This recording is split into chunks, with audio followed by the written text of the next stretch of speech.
नमस्कार, India TV speed news देख रहे हैं आप और मैं हूं आपके साथ प्रिया शर्मा। योगी आदित्यनाथ यूपी विधानसभा में बजट की सप्लीमेंट्री डिमांड पर चर्चा का जवाब दे रहे थे।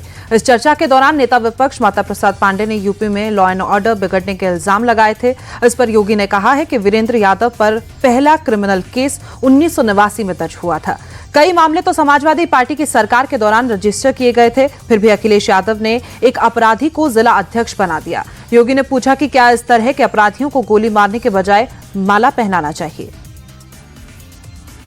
अयोध्या का यह मामला है जिसमें अयोध्या में मोइन खान जो समाजवादी पार्टी का नेता है, अयोध्या के सांसद की टीम का सदस्य है, 12 वर्षीय एक नाबालिग बच्ची के साथ दुष्कर्म का कृत्य में शामिल पाया गया।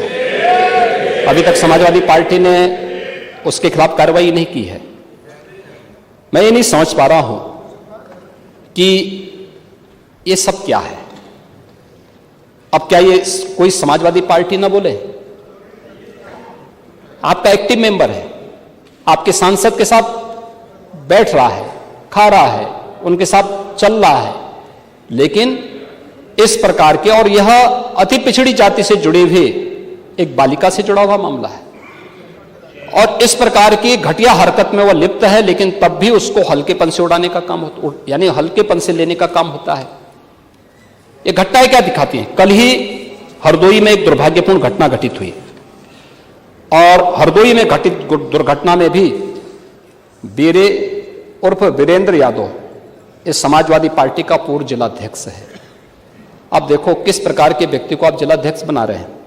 इस पे आईपीसी और सीआरपीसी की कोई ऐसी धारा नहीं जो इस पे लगी हो। 28 ऐसे मामले हैं और ऐसे नहीं कि मामले 17 से 24 के बीच के हों।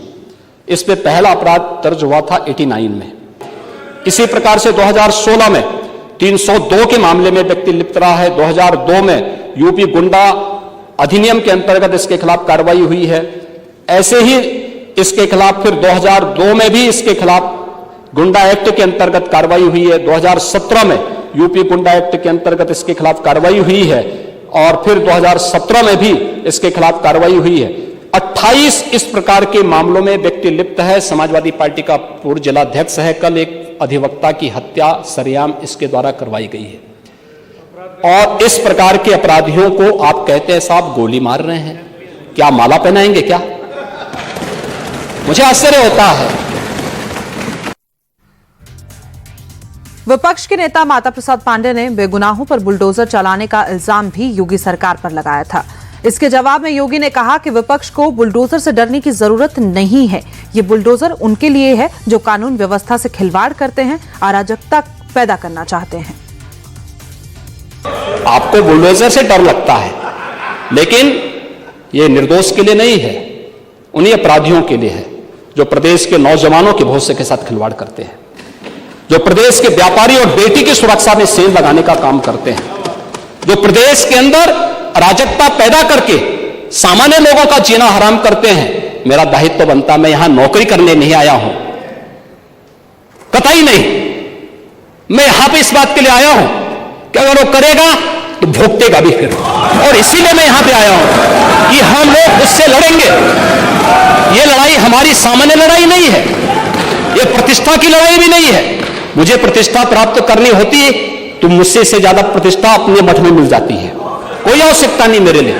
लेकिन इस प्रकार के गुमराह भरे तथ्यों को लेकर क्या बातें हैं? आप लोग बोलते हैं इस प्रकार के अनावश्यक बातों की तरफ आप ध्यान आकर आप इस प्रकार की चर्चाएं करते हैं।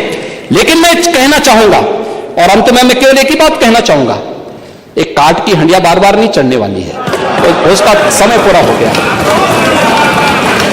गया है, अब नहीं चलने वाला है। और इसके बाद योगी ने अखिलेश यादव और शिवपाल यादव पर डायरेक्ट अटैक किया। योगी ने कहा कि जब अखिलेश की सरकार थी तो हर भर्ती में पैसे वसूले जाते थे, भर्ती निकलते ही चाचा भतीजा की कंपनी वसूली के लिए निकलती थी। योगी ने साथ ही कहा कि उनकी सरकार ने 5000 से ज्यादा लेखपाल नियुक्त किए हैं, लेकिन सारी भर्तियां पूरी पारदर्शिता और ईमानदारी के साथ हुई है। SC, ST और OBC को उनका हक दिया गया है। यहां पर भतीजा और चाचा की एंड कंपनी वसूली के निकली थी और लेखपालों की तैनाती उस आधार पर हुई थी। आज तो नहीं है। आज तो हमने 5,500 लेखपालों की तैनाती दी है। एक भी जगह कोई उंगली नहीं उठा सकता, कोई नहीं उठा सकता। जब ये नौजवान जाएंगे एक ट्रांसपेरेंसी आएगी। आप अंत में बोल देना, पढ़ लीजिए, आप उसके बाद बोल लेना। हाँ, अब बोलेगा, मैं आपकी बात को सुनूंगा। लेकिन मैं केवल बोलना चाहता हूं कि आप लोग ये पंचतंत्र की कथा को क्यों दोहराने का काम कर रहे हैं? कभी फिर से पूरी नहीं होने वाली है। याद रखना, हमारी सरकार में मैंने लोक सेवा आयोग के आंकड़े आपको दिए हैं और मैं फिर दावा ठोक करके बोलता हूं, 27% नहीं, हमारी सरकार में जो तैनाती हुई, नियुक्तियां हुई हैं, किसी भी पद पर हुई हैं, SC, ST, OBC कि अगर आप नियुक्तियों की बात करते हैं, मैं कहता हूं ये 50% नहीं, 60% से अधिक नियुक्तियां प्रदेश के अंदर हैं। 60% से अधिक नियुक्तियां हर एक स्तर पर हमने की हैं और ये सुनिश्चित किया है एक प्रदेश के किसी नौजवान के साथ धोखा नहीं होना चाहिए। धोखा कोई करेगा उसकी नौकरी को उसी दिन हम लोग लेने का काम करते हैं और जेल के अंदर पूरी निर्ममता के साथ उसको ठूसने में भी कोई कोताही नहीं बरतते। हालांकि योगी की स्पीच के जवाब में समाजवादी पार्टी के विधायक संग्राम सिंह ने कहा कि जब भी आज का सवाल उठाओ तो योगी पुराने आंकड़े लेकर आ जाते हैं। अभी की घटनाओं का कोई जवाब नहीं देते, ये नहीं बताते कि उनके राज में पुलिस इतना गुंडागर्दी क्यों कर रही है। ये सब यही तो मामला है। मुख्यमंत्री जी पुराना पढ़ देते हैं, जब बहस करते हैं तो जीरो टॉलरेंस पुराना पढ़ देते हैं रिकॉर्ड के। हमारा तो दिल्ली से भी हमारा रिकॉर्ड अच्छा है, फलाना अच्छा है, जमीन पे कोई अच्छा नहीं। और गुंडे पे वो आतुर हैं। गुंडे पूरे सूबे में जम के हो रही है और जमीनों की लूट, सब लूट, पुलिस ऐसा लूट रही है दोनों हाथों से कि ऐसा लग रहा है कि जैसे कि बिल्कुल राम नाम की लूट है, लूटी जाए तो लूट। अंत समय पछताएगा जब विधानसभा हो जाएगी।